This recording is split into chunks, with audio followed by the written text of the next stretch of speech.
evening. Dunedin-based New Zealand Permanent Building Society will soon cease to exist. Members voted this afternoon to merge with the National Mutual Building Society, creating a new $200 million organisation. Head office will be in Wellington, and it's not known whether any of the Dunedin staff will lose their jobs. The new society will apply for a banking licence soon. The question on some lips around Dunedin today was, who is Michael Haggit? He's the candidate chosen by the Citizens Association to contest Dunedin's mayoralty. Although he's well known in legal circles and on the Harbour Board, he admits he's not a household name. But as Kim Hurring discovered, Michael Haggit is excited by the possibility of leading a quite different city council. I think we've got a whole new ballgame opening up with this reconstructed city. It's not the old Dunedin city. And there's a lot of things that are going to have to be done this next 3 years that haven't had to be done in previous times. With respect, people around Dunedin have been asking who is Michael Haggit today. Do you think you have a big enough public profile? No, I think there are problems there. I think that obviously not having been on the City Council, I'm not associated with the news that follows council meetings, but I think I've been around long enough in a profession that's reasonably high profile that people do know about me. I think there are large areas out there where that question might be asked, and there are places that perhaps I will have to visit that I haven't been visiting. You obviously will be making a conscious effort to change that image then. I don't know about changing the image. I'm interested in giving people the opportunity of knowing who I am if they do have that question. But I don't intend to change anything. They can ask questions of other people if they wish. I'll certainly try and introduce myself to as many people as possible. I'm just wondering if you have the common touch, like would you be prepared to dress up in a clown suit during festival week and have people throw you into the water and things like that? I'd be very anxious to have a deputy mayor who's good at all those things. There are different mayors have different strengths and different weaknesses. Obviously, anybody who follows Sir Clifford Skeggs as mayor has got a very, very hard act to follow. I wouldn't attempt to be trying to emulate Cliff in many of the things he does, but I can remember a lot of mayors. I can remember Len Wright, I can remember T.K. Saidi, I can remember Sir Donald Cameron, I can almost remember Andrew Allen. And I don't remember too many of those mayors getting into clown suits or jumping into the Star Fountain or anything else. So there are different horses for courses. Who do you think will be your opposition? I don't know. I really don't know the answer to that question. You must have given it some thought. Yes, I've given it, I've obviously given it some thought, but I imagine that David Benson Pope or Louise Rosson are people who might obviously be put forward as candidates for the mayoralty. How would you feel about facing up to David Benson Pope or Louise Rosson? Well, when you say facing up to it, I've got a great deal of respect for both of those people, and I think that they've both made a very good impact in many ways with new ideas that they've brought to council affairs. Whether they're better people to be mayors of Greater Dunedin at this particular point in history is a matter for other people to judge. I'm not entering into this thing in any sort of spirit of saying I'm better than them. It's really, I think people are going to have to make their own judgments on those things after seeing the candidates perform. But it certainly isn't going to be the sort of campaign where I'm putting anybody else down. I've got a great deal of respect for many people involved in local government in this city. If you become the next mayor of Dunedin, do you think you'd be able to work on a council as it is at the moment, where there is a very defined split between the two groups on the council? Well, I don't think it would be quite like that next time round. Next time round is a totally new council. It's a bigger council to start with a lot more people on it, and I don't think it would tend to be quite as clearly divided as this last one's been.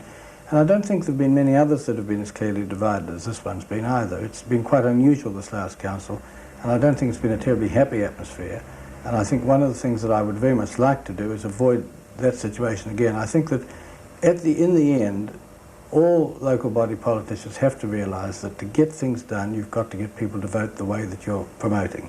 And you can only get that in the end by getting people agreeing with you and getting some sort of consensus thing going. It's very counterproductive if you've got councils that are tearing themselves apart instead of all pulling in the same direction. And I really am very anxious to avoid that sort of thing. A campaign aimed at raising $1.5 million to save the yellow-eyed penguin has been launched in Dunedin.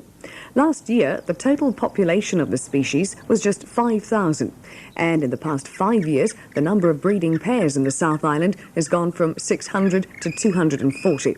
The money will be used to fence habitats, revegetate nesting areas, buy land where appropriate, and fund research and education. Big sponsorships announced tonight by the Otago Lawn Tennis Association mean it will be able to continue upgrading its headquarters at Logan Park. As Bernard Buck reports, the Stage 2 work will cost $300,000. About this time last year, the association completed Stage 1 of its development program with the reconstruction of 16 of its courts. Now, it's about to begin Stage 2. The key to the new development is sponsorship by 2 Dunedin companies. As from tonight, the complex at Logan Park will be known as the Donaghy's Tennis Centre, which will include the Wilson Neill Lounge. Firstly, the existing pavilion will be completely upgraded both externally and internally, firstly to provide a modern facade to the exterior and a complete refurbishment of the interior. Work's also to begin on the centre court area. The courts will be completely resurfaced and brought up to international standard.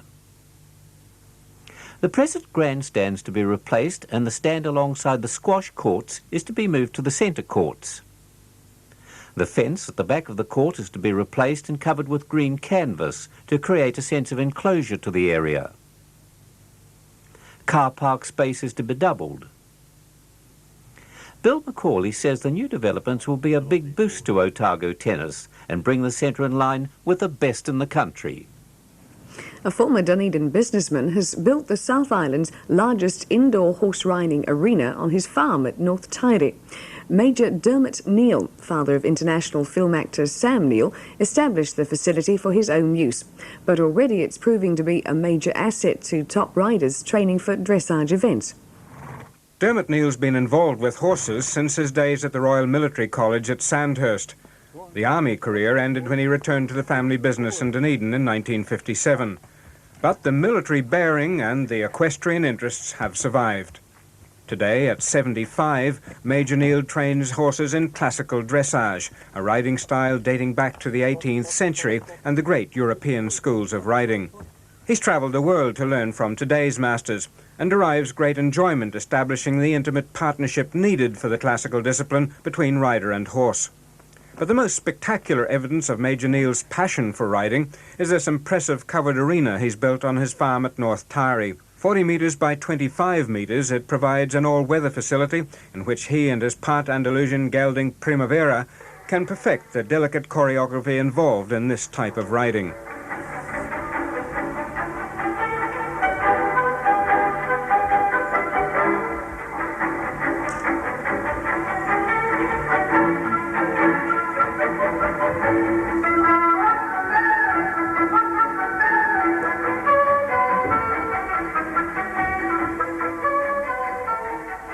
The essence of classical dressage is to ride very light, not so much the mechanical dressage that's demanded in competitive dressage, which is very mechanical and piston-like and very precise.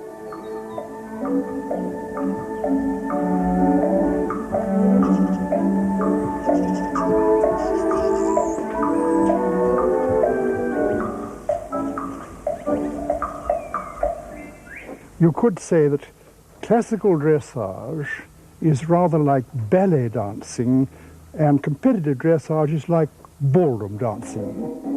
The success of Mark Todd and other riders in recent years has exposed the competitive form of dressage to a huge television audience. Yet Dermott Neill says most New Zealand male riders still shy away from this lyrical form of horsemanship. I don't think they realise, a lot of them, how important it is for any other form of riding. I only took up dressage in my old age, which I'm in now, but I've done all the other things, like playing polo, hunting, show jumping and so on. But if I had started with dressage, I would have done all those things so very much better.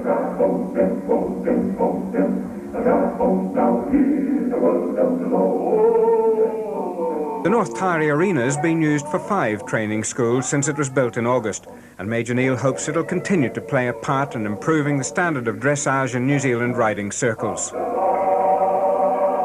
Major Dermott Neill talking with Alan Brady. Now, today's temperatures, and it looks as though the weather will be kind for Princess Anne's visit tomorrow. At 3 o'clock it was sunny in Half Moon Bay and 19. Invercargill was cloudy with 19, a high tomorrow 17. Gore cloudy 23, Balclutha sunny and 22. Dunedin partly cloudy 19 and a high tomorrow of 19. Palmerston sunny and 20, Oamaru 22. Ranfurly was fine with 24, Lumsden 22, Queenstown fine 21, Wanaka partly cloudy 24, the high of 27 and sunny in Alexandra, and Te Anau was sunny with 23 degrees. We'll be back tomorrow night. Good night.